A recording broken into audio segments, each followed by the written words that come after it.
Jared Polin Frono's Photo.com, and this is your Houston, we have a problem. Photo News Fix.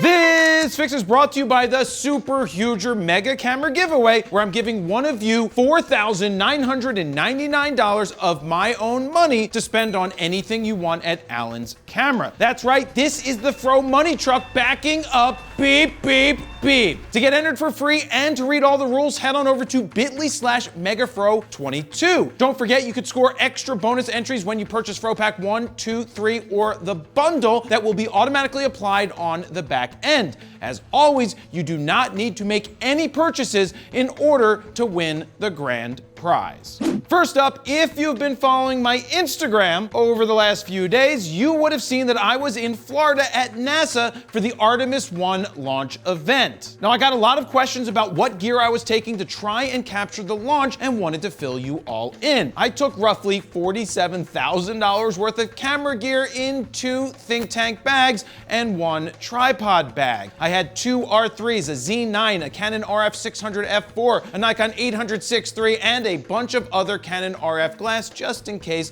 I needed to shoot some other things. Now here's what my setup looked like the morning of the launch. Here you see the R3 with the 600mm, which was going to be the camera that I tracked the rocket with, getting vertical still images. The Z9 with the 800 6.3 was locked off to capture 8K 60p raw video. Now I ended up not setting up the second R3 to shoot a wide shot because it would have looked like a snapshot from 3 miles out. Now mind you, 3 miles out is the closest anyone could be, so I had a great seat for the launch, if the launch actually happened. 270,000 moving parts. After arriving at Kennedy at 12:30 a.m. on the morning of the launch and spending the next 8 hours waiting for the 8:33 a.m. launch window to open, there was an issue with engine 3, causing the launch to be scrubbed and sending me packing with all of my gear. But I did take a few test photos that morning, as well as getting into the exclusion zone less than a mile away from the rocket, which gave me a good chance to get some closer up images. I even got up close and personal and 360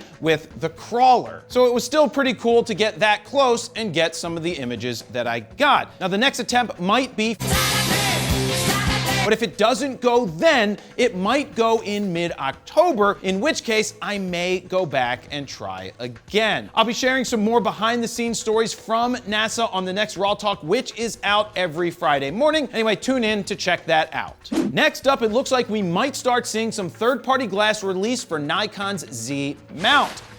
Tamron is the first reputable lens manufacturer to announce the development of a Z-Mount lens for Nikon cameras. Mind you, the first lens isn't much to write home about, but it's a step in the right direction. The lens is the 70-300 f4.5 to 6.3, a pretty cheap, affordable telephoto lens that, based on the known specs, will be similar to its E-mount counterpart. Even though this isn't the best lens in the world, the news that Tamron is finally getting into the Z-Mount game is pretty big. Huge. It probably means that Sigma might not be far behind them as well. Now, there was no pricing on this lens, but Tamron said it will ship this fall, and if I had to guess, it's going to be a sub $500 lens and a pretty good option for people looking to just take photos. And you know who those people are? What do you mean? Parents who want to get their kids running around or playing sports outside, who will be highly disappointed when they go to take photos indoors, only to find that their photos look dark and grainy, and then they think that their camera sucks, when in fact,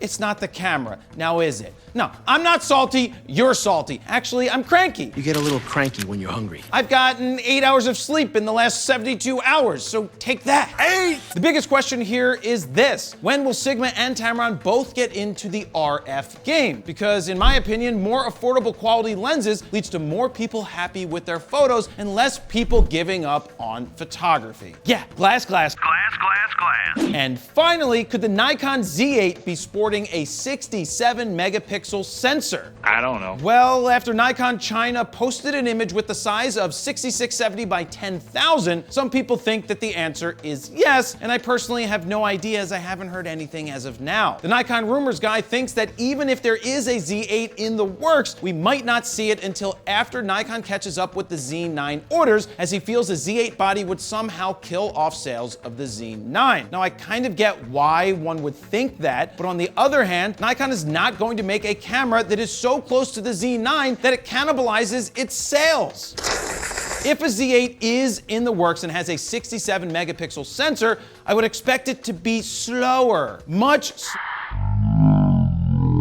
slower than the Z9. The Z8 won't have a stacked sensor in my opinion, so it won't be able to match the Z9's shooting speed. With all that being said, if a 67 megapixel Z8 is in the works, where will it fall pricing wise, being that the Z7 II is $3,000? At this point, we'll need to take a wait and see attitude. Yeah, I don't have a good attitude. People think I'm a dick. People think I'm an asshole. People think I'm inconsiderate. People think I'm disrespectful. I'm not. I just stand up for what's right, for the people.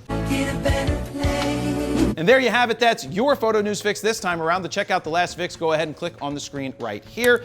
Don't forget to like, share, comment, and subscribe. And I'm gonna go to sleep. Jared Polin, PhotoNewsPhoto.com. See ya.